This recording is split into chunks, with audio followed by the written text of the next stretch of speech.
Good morning students. आज हम पढ़ेंगे रसों के बारे में।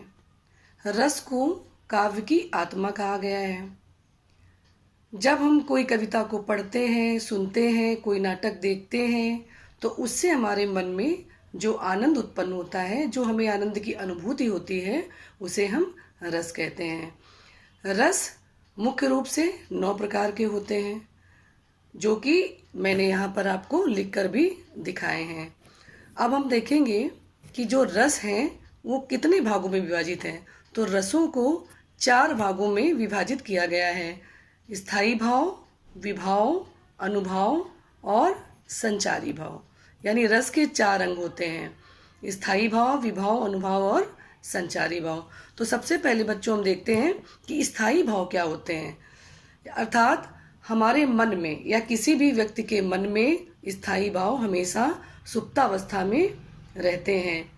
अवसर आने पर ये जागृत हो जाते हैं, उन्हें हम स्थायी भाव कहते हैं। यानी स्थायित्व प्रदान रहता है, हमारे मन में हमेशा होते हैं ये, और जब अवसर उपलब्ध होता है तो ये जागृत हो जाते हैं। तो स्थायी भाव भी 9 होते हैं, यानी 9 रस हैं, तो उनके स्थायी भाव भी 9 है। लेकिन यहाँ पर बाद में आगे चलकर 2 रसों को बढ़ाया गया है, 2 रस और जोड़े गए हैं, तो उनके स्थायी भाव भी बढ़ गए हैं। तो देखिए बच्चों, स्थायी भाव और उनके रस। तो सबसे पहले हम लोग देखते हैं, देखिए श्रृंगार रस का स्थायी भाव होता है रति, वीर का उत्साह, हास्य का हास, करुण का शोक, शांत का निर्वेद, रौद्र का क्रोध, भयानक का भय, अद्भुत का विस्मय, विभत्स का जुगुप्सा। ये हो गए टोटल 9। और उसके बाद 2 रसों को और बढ़ाया गया है, जोड़ा गया है। वो कौन से हैं? भक्ति रस है और दूसरा है वात्सल रस। ये 2 रस बाद में बढ़ा दिए गए हैं। तो भक्ति रस का स्थायी भाव क्या होता है? देव विषयक रति। और वात्सल का स्थायी भाव होता है संतान विषयक रति। देव विषयक रति मतलब ईश्वर के चरणों में प्रेम, संतान विषयक रति मतलब संतान के चरणों में प्रेम। तो बच्चों, ये तो हो गए रस और उनके स्थायी भाव, जो हमारे मन में हमेशा विद्यमान रहते हैं। चलिए आगे हम पढ़ते हैं विभाव के बारे में। विभाव क्या होते हैं? विभाव किन्हें कहते हैं? रस का दूसरा भाग है विभाव। तो विभाव क्या होता है? विभाव रस उत्पन्न करने वाला कारक होता है, यानी जिसके कारण हमारे मन में रस उत्पन्न होता है, उसे हम विभाव कहते हैं। ये 2 होते हैं, आलंबन और उद्दीपन।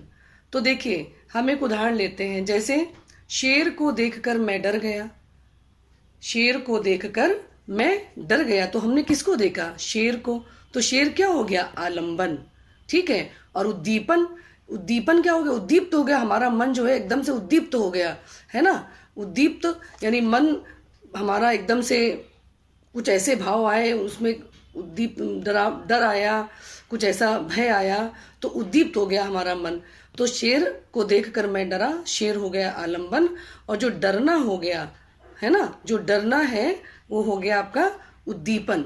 यानी हम अंदर से हमारे मन में उसका, हमने देखा कि उसका मुख खुला हुआ है ना, वो दहाड़ रहा है। शेर दहाड़ता हुआ शेर हमने देख लिया, तो उसका दहाड़ना, उसका गर्जना, उसका खुला मुंह हमने देख लिया, तो हम भयभीत हो गए। यानी उसका ये सारी चीजें देखना उद्दीपन हो गया, कि वो दहाड़ रहा है, उसकी दहाड़ सुनना, देखना, ये सब उद्दीपन हो गया। उसके बाद देखिए तीसरा आया आपका अनुभव। अब अनुभव क्या होता है बच्चों? अनुभव से मतलब अब ये सब हुआ कि शेर आया, वो दहाड़ रहा था या उसका मुख खुला हुआ था, तो ये उद्दीपन भाव में आगे जो शेर की जो चेष्टाएं हो गई, जो शेर ने किया, है ना, भयभीत करने के लिए, उद्दीपन हो गया। अब उसको देखकर आश्रय के मन में जो चेष्टाएं उत्पन्न हुई, शेर को देखा, शेर आलंबन हो गया, उसका खुला मुंह क्या हो गया? उद्दीपन हो गया। दहाड़ना उद्दीपन हो गया। अब उसको देखकर जो हमारे मन में भय का अनुभव हुआ, हम भयभीत हुए, तो हमारे मन में कौन कौन सी चेष्टाएं आई, हमारा मन कैसा हो गया। देखिए, तो अनुभव को एक भाग में हमने बांटा, आश्रय की चेष्टाएं, यानी अनुभव का सीधा संबंध आश्रय से है। अब हम शेर को देख के डर रहे हैं, यानी कि हम क्या हो गए? आश्रय। अब आश्रय की चेष्टाएं, आश्रय की चेष्टाएं 4 प्रकार की होती हैं। कौन कौन सी होती हैं देखिए, कायिक, मानसिक, आहार और सात्विक। यानी आश्रय जो व्यक्ति है ना, मैं डरा, तो जो हमने चेष्टाएं की वो यहाँ पर आ जाएंगी अनुभव के अंदर, जो हमें अनुभव हुए और एकदम से हम परेशान हुए और हमारी जो चेष्टाएं हुई वो 4 प्रकार की हुई। कौन कौन सी हुई, आगे हम इसका वर्णन करते हुए चलेंगे। तो देखिए बच्चों, कायिक, अब आश्रय की चेष्टाएं हैं, यानी कि आश्रय जो है परेशान है, उसके मन में क्या अनुभव हो रहे हैं, कायिक अनुभव। यानी शारीरिक, काया मीन शरीर होता है, तो कायिक चेष्टा, शरीर की कृत्रिम चेष्टा।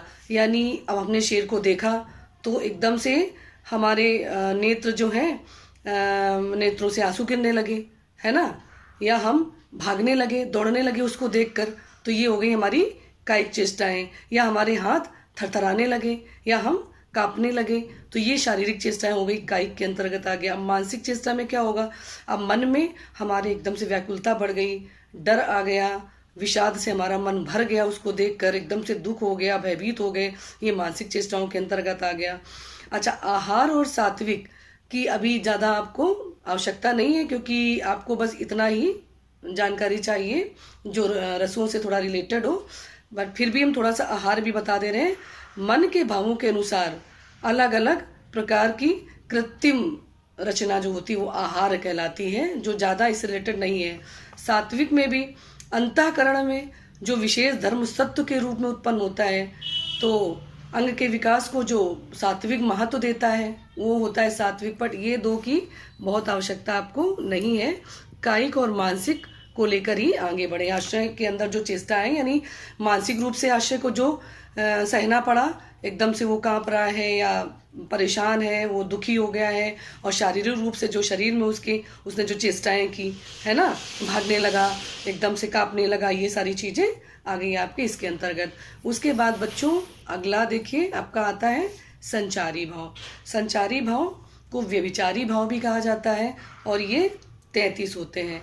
अच्छा, संचारी भाव जो होते हैं वो केवल थोड़ी देर के लिए ही आते हैं, यानी स्थायी भाव को पुष्ट करने के लिए थोड़ी देर के लिए ही आते हैं और लुप्त हो जाते हैं। इन्हें हम कहते हैं संचारी भाव, और इनकी संख्या 33 मानी गई है। अर्थात जब वो चीजें खत्म हो जाती हैं तो संचारी भाव स्वतः ही समाप्त हो जाते हैं। जैसे मोह हो गया, चिंता हो गई, आलस्य, दीनता, चापल, खुशी, दुख, ये सारी चीजें, जड़ता, मति, व्याधि, उन्माद एकदम से जो प्रकट हो जाता है, कुछ ऐसा देख लिया, भयभीत हो गए, सांप को देख लिया, डर गए, तो अंदर एकदम से जो संचारी भाव की उत्पत्ति होती है तुरंत, और जब सांप चला गया या शेर चला गया तो अपने आप से वो समाप्त हो जाते हैं। इनकी संख्या 33 है और ये तुरंत लुप्त भी हो जाते हैं। तो ये तो हो गई आपकी रसों से संबंधित जानकारी। अब बच्चों आपके कोर्स में 2 रस हैं, श्रृंगार रस और वीर रस। आगे की वीडियो में हम लोग श्रृंगार और वीर रस के बारे में पढ़ेंगे।